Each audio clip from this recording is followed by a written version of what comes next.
Fans, thanks for clicking today's Dreaded D Rose report. I hope everybody had a great weekend, and I got a lot of news. Let's go. After suffering a serious concussion at last Tuesday's WWE SmackDown taping in North Carolina, World Heavyweight Champion Dolph Ziggler has been diagnosed with retrograde amnesia. You can look that up if you want. I'd rather not talk about it, because I usually forget what I tell you. But Ziggler spoke to WWE.com over the weekend about the situation. He said, I don't even remember, I think I told you this on Saturday's report maybe. He said, I don't even remember Monday until I watched Raw when I got home. Don't even remember traveling from Raw to SmackDown. Don't remember Tuesday. I remember AJ and Big E taking me to the airport on Wednesday morning, but he said, I was told I interfered in a match and tried to get my hands on the ladder. When I grabbed it, I bent over and Jack Swagger kicked me in the head. Alright, World Heavyweight Champion, though, is going to be meeting with doctors this weekend to determine how long the concussion will keep him out of action. And as of today, the status for Sunday's Extreme Rules pay-per-view is kind of up in the air. So I'm sure they don't want to put him back in, not even a bit too early. Ziggler's ex-girlfriend, comedian Amy Schumer, which I've heard of her, I can't remember what from. I don't know whether she was on the comedy competition thing or not. Anyway, she performs comedy acts, and she was in Durham, North Carolina over the weekend, and an audience member asked, she asked the audience member to take a drink in support of him. And during a post-show Q&A session, Schumer talked about Ziggler's concussion and said she spoke to him earlier in the day. Whether he remembers it or not, I don't know. But anyway, Santino Marella, believe it or not, mentioned on Twitter that he's going to be opening up an MMA wrestling school in Toronto July 1st called Battle Arts Academy. And Fandango and Chris Jericho, they're hyping their dance off for tonight's Raw, which I can't wait. Thought we was watching wrestling, but I'm confused now. Fandango says having a dance off with Jericho is like putting Mike Tyson in the ring with Michael Cole. And Jericho says having a dance off with Fandango on Raw is like having a game of musical chairs on Raw. Oh yeah, I won that one too. Jericho noted earlier that he was rehearsing his dance off bit with in Fort Wayne. Fort Worth last night. Fort Worth, Texas. And Jericho revealed that he was training with the dancer Yaida Saiwenska, something like that, who's going to be his partner on Raw. The whole Jim Ross, he was asked about Josh Matthews impersonating him on Friday's SmackDown. And for those asking, he said, I'm not angry. Josh Matthews impersonating me on SmackDown. Happy to hear him speak up. Announcer interactions are showbiz. John Cena noted on Twitter that his heel's getting better and better each day, which for you John Cena fans, you're probably just elated. Otherwise, I think you ought to just calm down there, John, and take some time off for a while. WWE legend Sgt Slaughter, he's going to be appearing at Bank of America Stadium in Charlotte, North Carolina at the Charlotte Panthers Den for Muscular Dystrophy Association fundraiser, May 21st, 6 o'clock. And this is, to me, something like this is exciting. Powerlifter Big Country, or Adam Shearer, if you want to call him that, real name, has reportedly signed a deal with WWE at the Arnold Classics earlier this year. Shearer was told, he told RxMuscle.com that he was negotiating a deal with WWE, and what they had offered was way better than the Strongman, what that competition pays. Anyway, the Arnold Classics, though, Shearer suffered a bicep injury, and anyway, they got a couple of photos of him on. He looks pretty good size. In fact, he's 6'7", 375 pounds, and the first thing they need to do is let Mark Henry, Big Country, go at it. WWE's Top 25 Rivalries in Wrestling History DVD is already available at FYE stores for $40. Man. WWEDVDnews.com reports that the DVD is hosted by the new on-air personality Renee Young. And the Bella Twins, they announced they're going to be starring in a feature film soon. They tweeted, so the big ones, and the big news right now is Bella Army. Well, they're talking to the Bella Army. Got the script today for our first feature film. Details coming soon. Then it says Johnny Ryan Jr. All right, The Rock's latest movie, Pain and Gain, dropped to number 3 in the U.S. Box office. The film is expected to rake in around $4.5 million this weekend.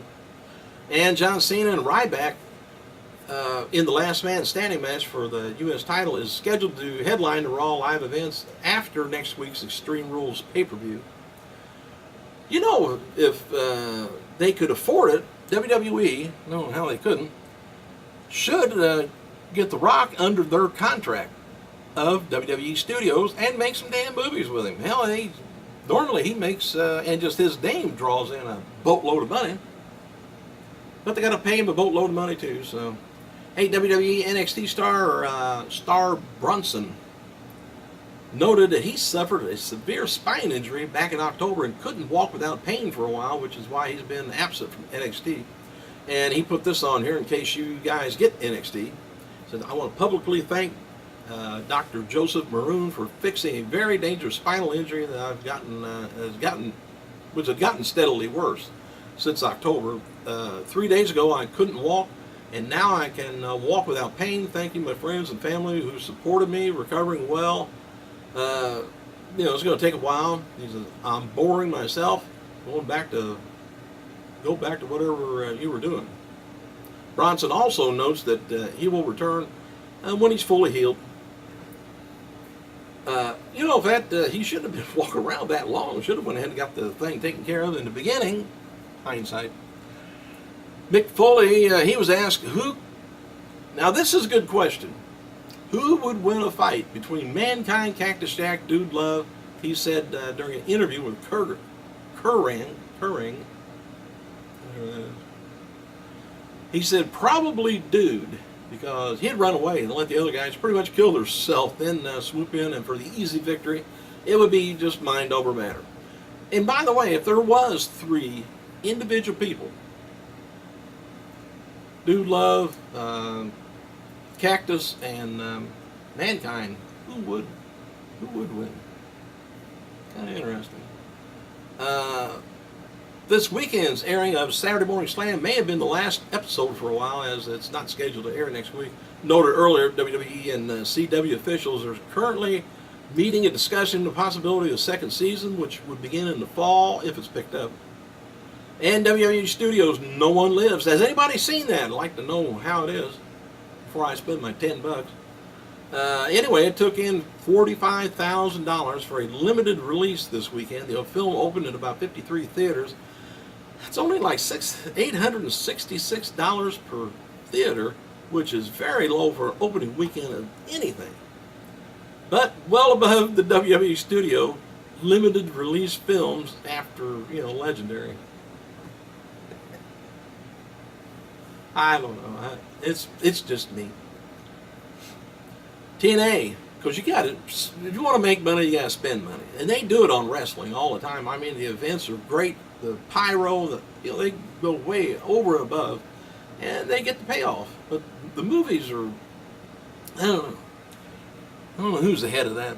TNA television champion Devon was asked on Twitter if he's ever going to defend a title. He says, I do every week. TNA is just the one that doesn't put it on TV. He says, don't come at me. Go talk to them about it. James Storm tweeted about the injury that he got. I think it was last week. He said, thanks to everyone who tweeted. Doc says I have a torn lower ab and ligament damage. Go back Wednesday for MRI to check for a hernia. Says freak accident. WWE ZIGGLER'S and AJ Lee and Langston. They're going to be appearing at NXT TV tapings in Winter Park, Florida on July 11th. Mick Foley noted on Twitter that WWE cameras are going to be filming his June 2nd comedy show from Caroline's in New York City. Can't see him as a comedian. Too scary. And as noted before, old Sin Cara, he returned to action at Friday's Raw live event as he teamed with Adrian Neville and Bo Dallas to beat Darren Young, Titus O'Neil, and Michael McGillicuddy. Reports this weekend that Cara barely wrestled both nights. Hang on a second. Let's see who it is. I don't know. Whoever it is didn't want me. Zack Ryder and R-Truth is going to be appearing at Walmart, Berry Street in Fort Worth, Texas this morning. 11 a.m., which is too late. Now they decided to call me back. No, they didn't. Heck. Michael Cole will try and climb Mount Whitney this August with JBL. Whitney is the highest summit in the United States at 14,500 feet. And as noted yesterday, Triple H is filming interviews for his new DVD coming out later this year. Stephanie revealed on Twitter she filmed interviews for the DVD last week. Now, I don't know if you know about old Jay Briscoe in Ring of Honor, his punishment for his recent tweets that many felt were homophobic in nature, as well as featuring possible threats of violence. He apologized to a live crowd at last night's Ring of Honor event in Pittsburgh, Pennsylvania. And the apology, which is online, you can hear it if you want, is kind of rambling and weird. So, didn't really come right out and say what he said, but probably don't want to repeat it. But that's about it for right now. I'm going to see who's not calling me. Thanks for clicking, you guys. I got to go.